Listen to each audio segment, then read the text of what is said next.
तब्दीली सरकार के खतरनाक झटके जारी। एक ही दिन में 25 रुपये पेट्रोल की कीमत में इजाफा कर दिया। नियाज़ी हुकूमत ने पेट्रोल की होशरबा कीमतों ने अवाम को दिन में तारे दिखा दिए।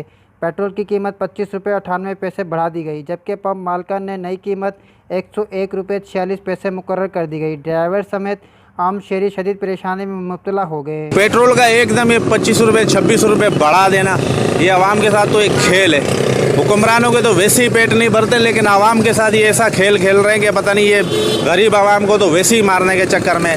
खान स्टेज पे बड़ी बातें करता था, बिल जलाता था कि ये बिजली का बिल बढ़ गया है, 2 रुपये पेट्रोल बढ़ गया है, वज़ीर आज़म चोर है। ये सब चोर तो क्या, ये चोर का बच्चा है जो इस मुल्क के लिए इसने तबाही कर दी है।